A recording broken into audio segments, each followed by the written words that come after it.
Hi friends, welcome to ஜோதிமா சமையல். இன்றைக்கி நம்ம என்ன பார்க்க போகிறோன்னா மட்டன் குழம்பு. நம்ம ஊர் ஸ்டைலில் பல விதம் செய்வோம். அதில் இது ஒரு விதம் சூப்பராக இருக்கும். இந்த குழம்பு எப்படி செய்கிறதுன்னு பார்க்கலாம். இப்போ பாருங்கள், குக்கரில் வச்சுருக்கேன். குக்கரில் வச்சு ஒரு 1/2 கிலோ மட்டன் எடுத்திருக்கேன். அதில் கொஞ்சம் விளக்கெண்ணெய் ஊற்றிடலாம். விளக்கெண்ணெய் ஊற்றும் போது பஞ்சு போல் ஆகும் கறி. இங்கே நம்ம பக்கம் விளக்கெண்ணெய் ஊற்றுறது வழக்கம்.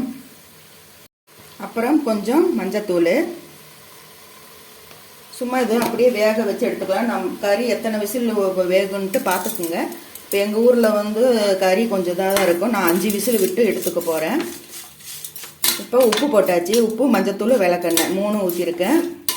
விளக்கெண்ணெயே ஊற்றுறோன்னா கொஞ்சம் முத்தல் கறியாக இருந்தாலும் நல்லா வெந்துடும்.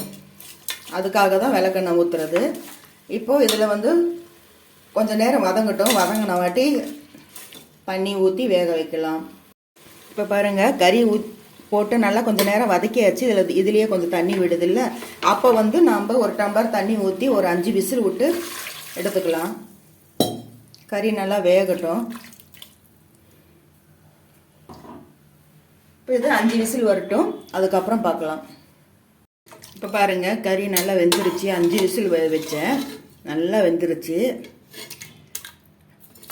இன்னும் நம்ம குழம்புல வேற கொதிக்கணும். பாருங்கள், நல்லா வெந்துருச்சு. இப்போ இதை எடுத்து வச்சுட்டு இப்போ தேங்காய் தாளிக்கலான்னு பார்த்துடலாம். இப்போது கடுகு உளுத்தம்பருப்பு போட்டுக்கலாம். ஒரு கையளவு வெங்காயம் எடுத்துருக்கேன். ஒரே ஒரு தக்காளி, இதுவும் அதில் போட்டு வதக்கிடலாம்.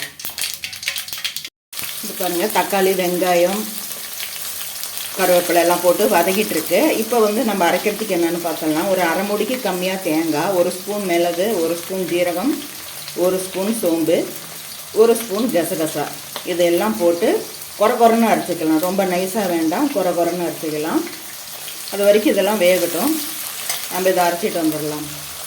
இப்போ வெங்காயம், தக்காளி நல்லா வதங்கிடுச்சு. இப்போ இஞ்சி பூண்டு பேஸ்ட்டு இதில் போட்டுடலாம். போட்டு நல்லா பச்சை வாசனை போகிற வரைக்கும் வதங்கட்டும். வதங்கின அப்புறம் பார்க்கலாம். இப்போது தேவையான அளவு மிளகாத்தூள் இதிலே போட்டுடலாம். மல்லித்தூள் 2 ஸ்பூனு, கறி மசாலா 1 ஸ்பூனு போட்டு கலந்து விட்டுட்டு இப்போ வேக வச்ச அந்த கறியை எடுத்து இதில் ஊற்றிடலாம். இந்த மாதிரி செய்யும்போது கொஞ்சம் கலர் நல்லா வரும். இப்போ காஷ்மீர் சில்லி பவுடர் கொஞ்சம் 1/2 ஸ்பூன் போட்டுக்கிறேன். இப்போ வெங்காய தக்காளிலேயே இந்த பொடியெல்லாம் போட்டு வதக்கிட்டு கறி ஊற்றும் போது நல்லா ஒரு கிரேவி கொடுக்கும். நல்லா வாசனை இருக்கும், கலர் இருக்கும். இந்த மாதிரி இப்போ இது கொஞ்சம் நேரம் வேகட்டும். கொஞ்சம் உப்பு அதிலேயே போட்டிருக்கிறோம். இப்போ கொஞ்சம் உப்பு போட்டு வேக வச்சிடலாம்.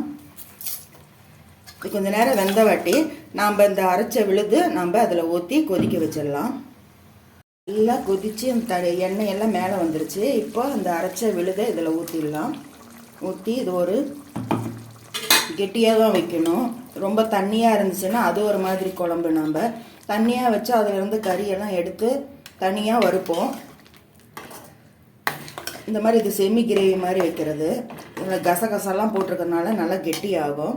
இப்போ கொஞ்சம் இந்த வேக வச்ச பாத்திரத்தில் இருக்கிற அந்த தண்ணியை ஊற்றி இந்த அளவுக்கு இருந்தால் போதும்.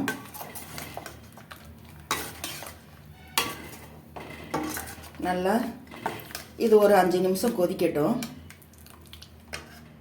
இப்போ பாருங்கள், குழம்பு நல்லா கொதிச்சு வந்துருச்சு. இப்போ இந்த சமயத்தில் இறக்கிடலாம். இன்னும் அப்படியே கொஞ்சம் சிம்மில் வச்சிங்கன்னா எண்ணெய்லாம் மேலே வரும். இப்போ இந்த சமயத்தில் நம்ம கொத்தமல்லி தழை மேலே தூவிடலாம். இப்போ இன்னொரு ப்ராசஸ் இருக்குது. அது என்னன்னா, இன்னும் கொஞ்சம் எண்ணெய் ஊற்றி இன்னொரு தாளிப்பு கொடுக்க போகிறோம். அது இப்படி எடுத்து வச்சுட்டு தாளிக்கலாம். இப்போ பாருங்கள், ஒரு கரண்டியில் எண்ணெய் வச்சுருக்கேன். அதில் எண்ணெய் காஞ்சதுமே சோம்பு போட்டுக்கலாம். ஒரு 1/4 டீஸ்பூன் சோம்பு போட்டுருங்க. போட்டுட்டு கருவேப்பிலையும் போட்டுக்கோங்க. கருவேப்பிலை போட்டேன்.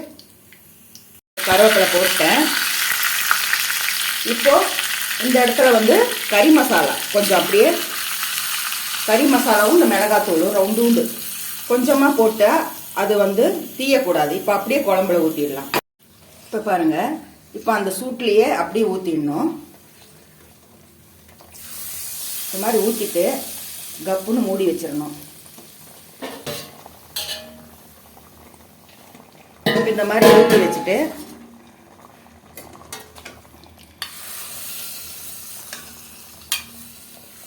இப்போ அப்படியே மூடி வச்சிட்டிங்கன்னா அந்த எண்ணெய் அப்படியே மேலே மிதக்கிட்டு இருக்கும். சூப்பராக இருக்கும். இது மாதிரி தாங்க. இந்த மாதிரி நீங்கள் ஒரு தடவை மட்டன் குழம்பு செஞ்சு பாருங்கள், சூப்பராக இருக்கும். நம்ம தண்ணியாட்ட வச்சுட்டு அதுலேருந்து கறி தனியாக எடுத்து வறுத்து செய்வோம், அது ஒரு மெத்தேடு.